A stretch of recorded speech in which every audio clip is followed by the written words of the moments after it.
Hello and good morning, Ron. How are you? I am good. I'm going to adjust myself. Sorry. I'm thank good. you. How are you?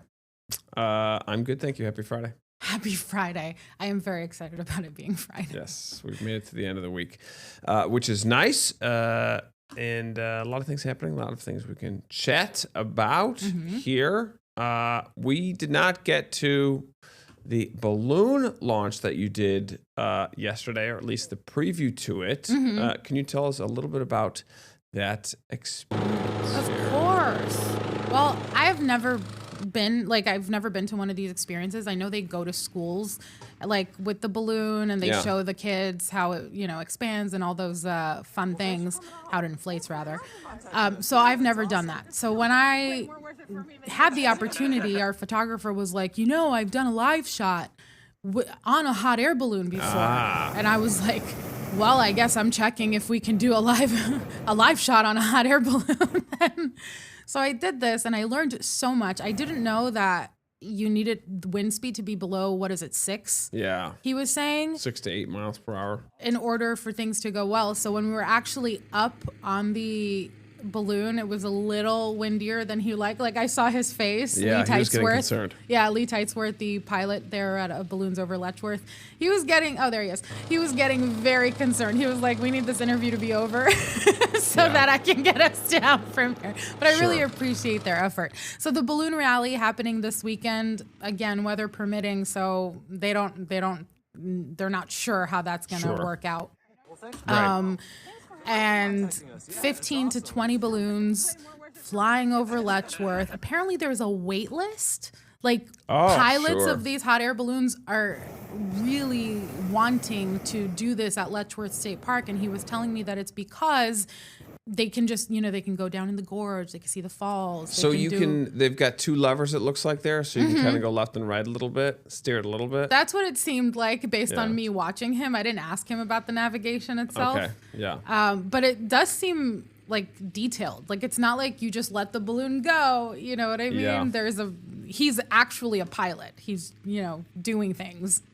Yeah, so it's by propane. They use propane burners. To go up, you pull a burner valve to blast the propane flames, heating the air inside the envelope. It's basic buoyancy. It does have to do with weather. Hot air rises because it weighs less per unit of volume than cold air. You'll hear me talk about on TV that cold air is more dense than warm air. So you heat that thing up, and it's not necessarily the wind in it. It's just literally the temperature difference. Warm air rises. Just why the upper floor of your house gets warmer than the lower floor.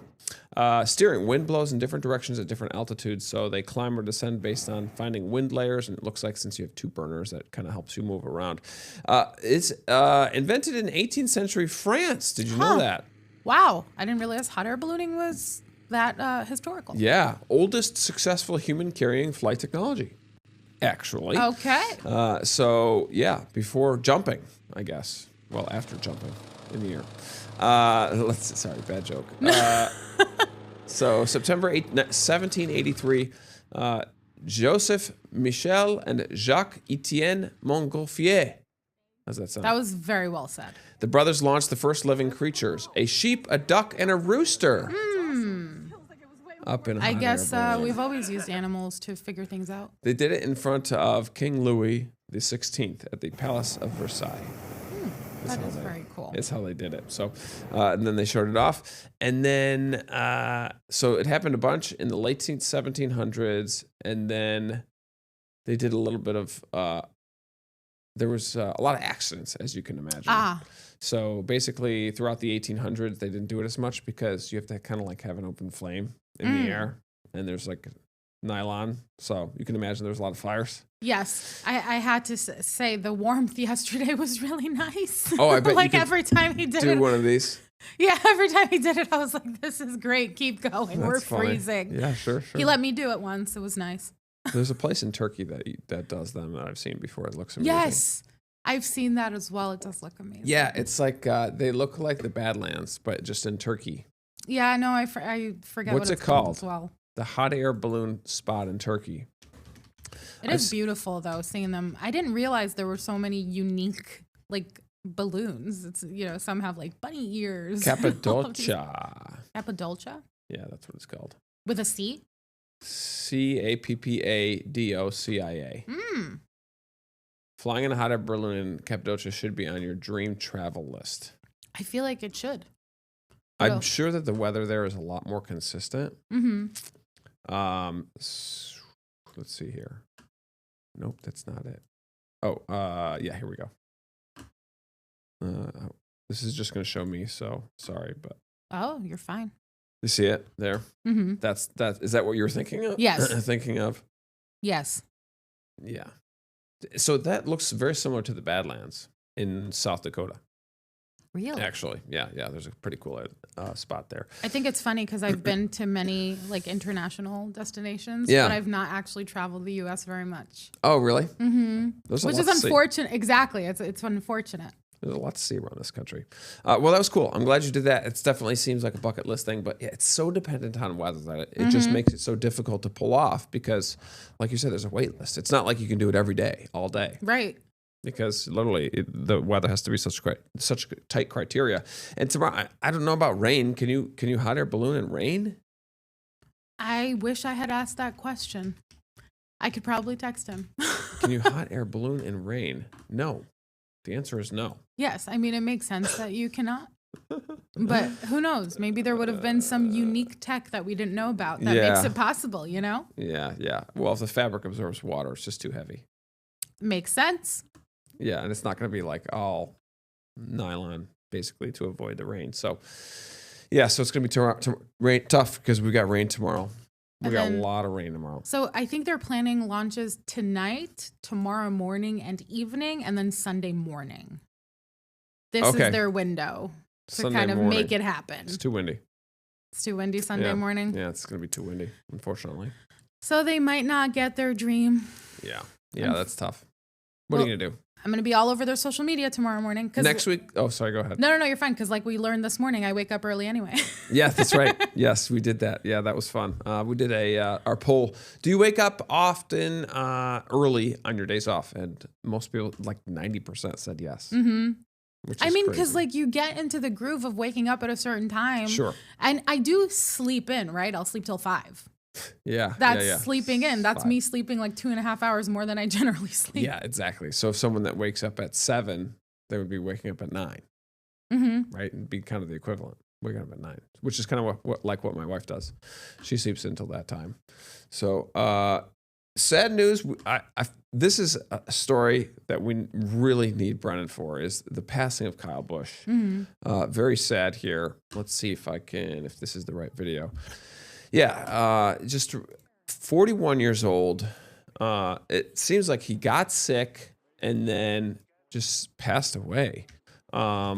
Famous racer, NASCAR racer. We don't really know a lot about it. And they were interviewing some people that were very close to him, and they were all super surprised about it. So just very sad to see. Yeah, I mean, it seems surprising, hospitalized with some sort of severe illness. And then, didn't he win like a race last week? Yeah, and he was supposed to race again this weekend.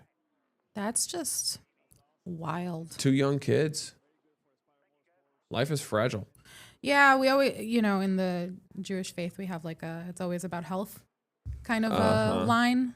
Yeah. And kind of like, it doesn't matter how much money you have if you don't have health, things like that kind of a thing. And unfortunately, 41 is what got me. Yeah. Like, so, that's like not very much older than I am. You know what I mean? That's very young. Right. You're still the top. I mean, LeBron James is 41. He's still playing NBA basketball. Yeah, my buddy said, 99 problems until your health starts to go, and then you have one problem. Yep. So take care of yourself. Kiss your loved ones. 2 young kids too. That's what makes me sad. I wonder if we're gonna get any more information. Not that they owe the world that, right? They don't owe anybody anything, but I just wonder, just because he's so loved, right? If they're gonna feel the need to kind of share with the community who loved him so much. Yeah, exactly. Let's take a break, and then we got a lot more to talk about. I do want to cover the J.P. Morgan Chase Challenge, maybe a little bit of Rochester history as well.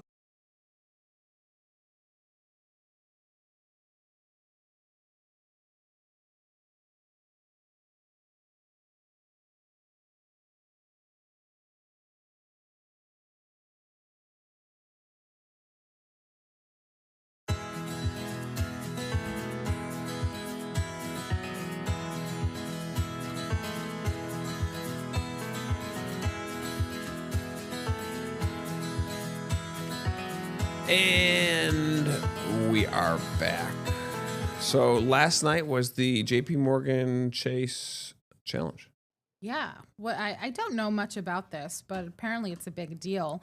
There was a huge turnout at ESL Ballpark for JP Morgan Chase's. This is the 34th corporate challenge that was last night, featuring a 3.5-mile race. Over 200 local businesses joined to raise money for FoodLink. News 8 spoke with one of the organizers who says this is a fun way to help show appreciation for the work FoodLink does. Mm-hmm. Are you expecting a soundbite? Do we have I don't a know. Soundbite?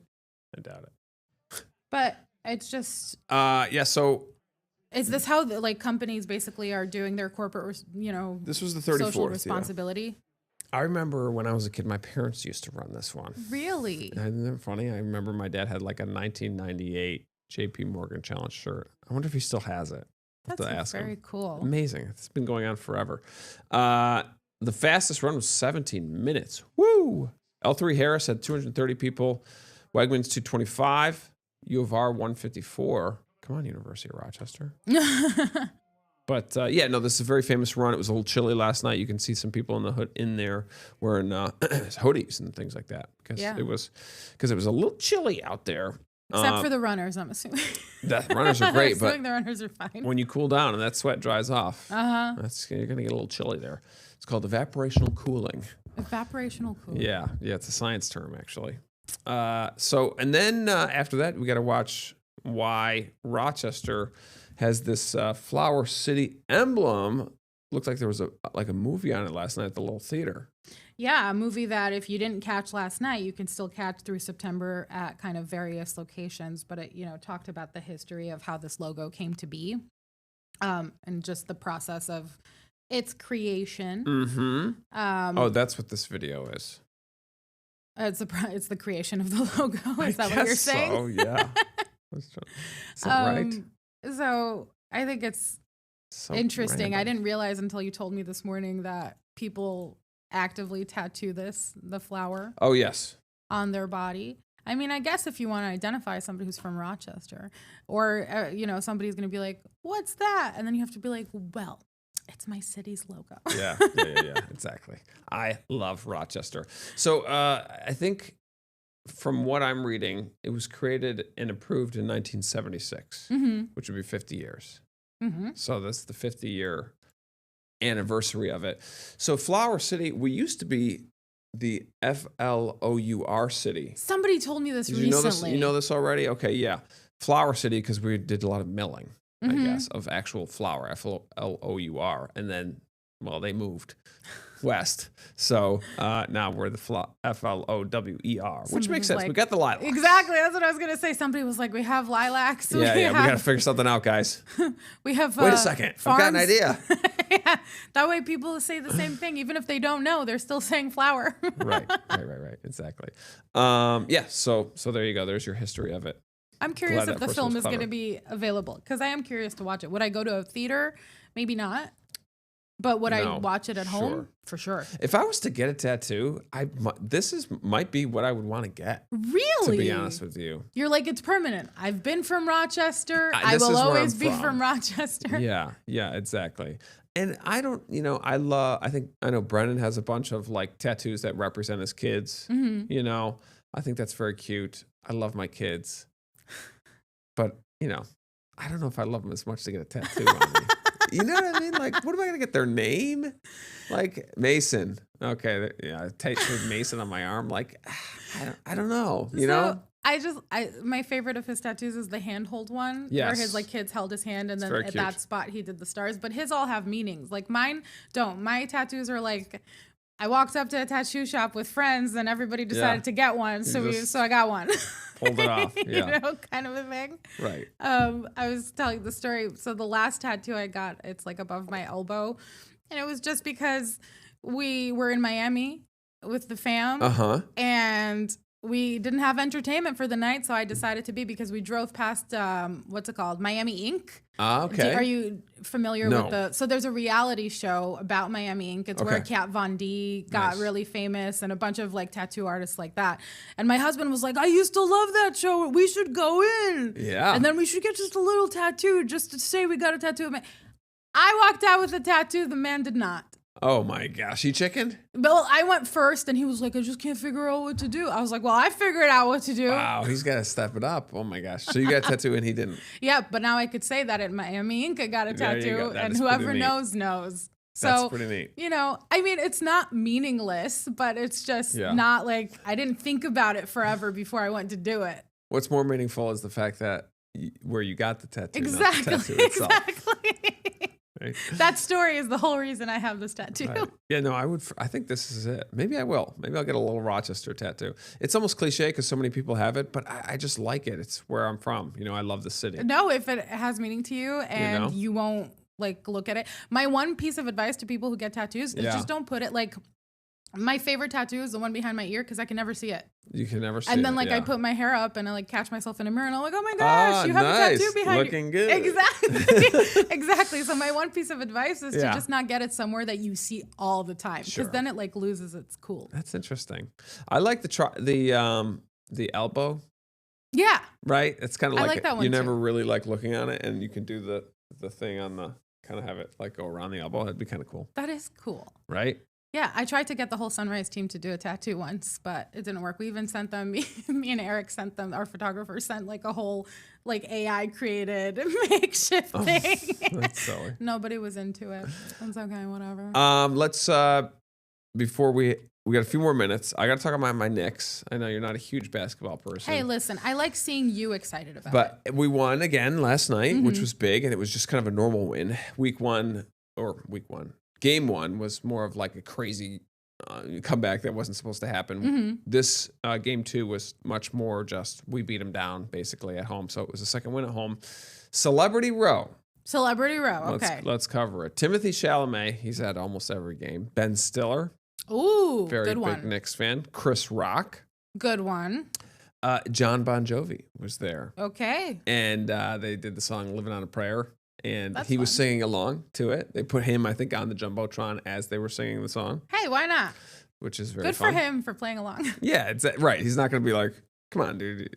Everybody loves that song. Yeah. Jason Bateman, Jason Sudeikis. The Jasons were sitting next to each other. Good. Actually. Are they biffles? I guess so. Tracy Morgan, he's at a lot of the games. Michael J. Fox was at the game. A-Rod, Alex Rodriguez. And then Martha Stewart was at the game. Without Snoop?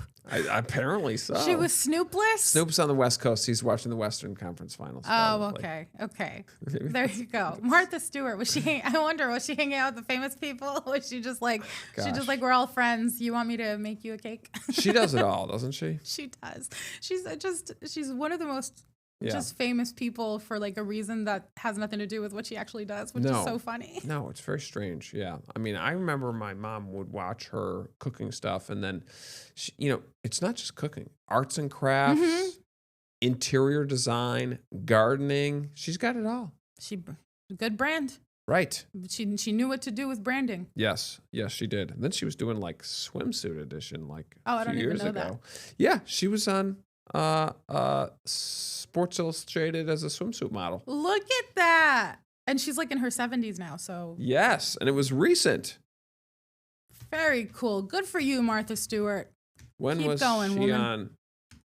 We need to have someone that just looks stuff up for us. There's so many podcasts out there that they just say, "Hey, you look that up," and then it just happens. When I listen to the radio, they're always I like listening to the break room, when I'm out and about and it happens to be on. So they're always look this up for a second. And then they keep talking while somebody's looking it up. And then they talk about the thing when they have the information. Right, so exactly. They're called producers. Yes, they are. And we producers. need to convince somebody to let us have give one. us one. That would be very nice.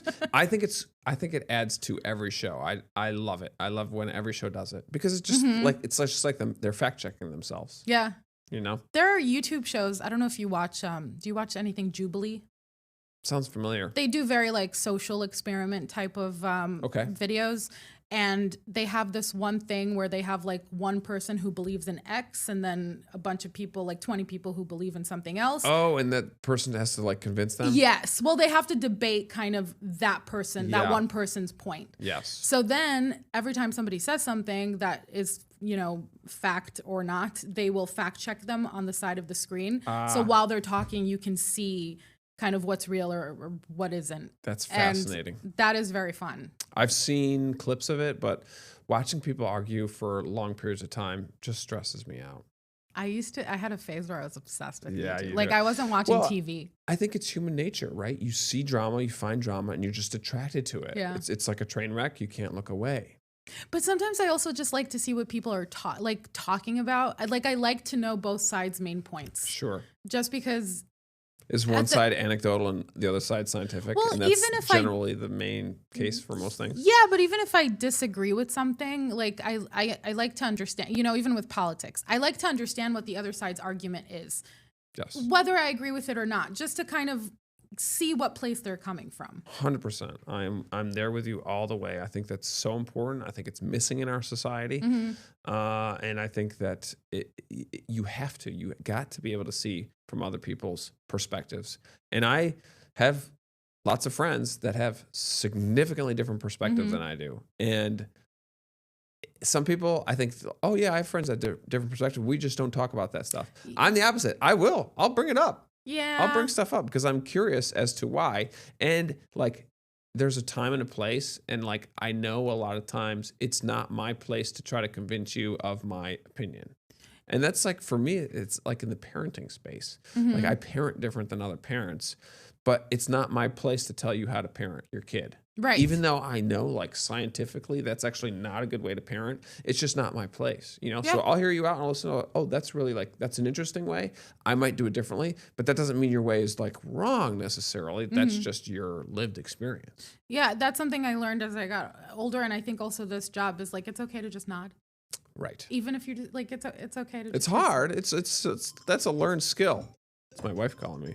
Ooh. She has the ability to call at any time. my husband called me the other day at like 6 o'clock. I don't know if you remember this. And he's like, what you doing? I thought there was an emergency. Like, dude, do you know what I do for a living? I'm on television now. She knows I'm on the podcast too. That's all right. I'll call her back in 1 minute. Well, that's it. That was an interesting divergent, but maybe we can leave with that.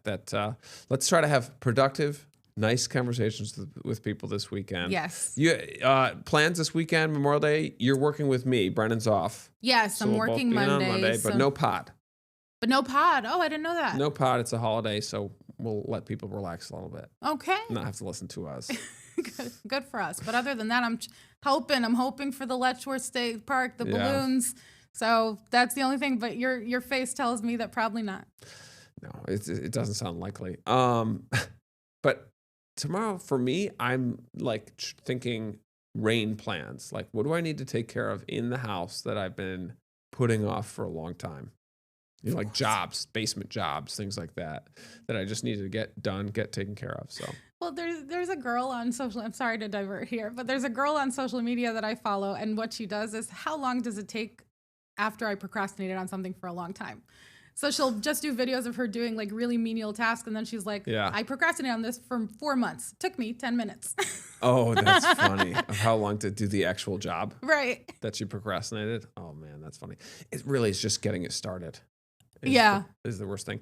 How I procrastinate is I do other jobs that I don't really like. I could start the other job, but I'm like, there's dishes in the sink. Yes. I gotta wipe the counters down. I do that too. Right? I do that, especially when I start like writing something because I have to do it for a project. I'm like, there's a piece of lint that I remember that's in the corner of the room, and now is the perfect time to clean it up. Right. Even if like the trash doesn't need to be emptied, but I'm like, I gotta take the trash out. I can't wipe the crayon off the wall that I really have to do. And then, oh no more time to do that task. Yeah, then you ran out. You were busy. You were productive. It just wasn't productive in the right way. Right. All right, lovely way to end. Thank you, Ron, for joining me. And everybody have a good, safe, long weekend.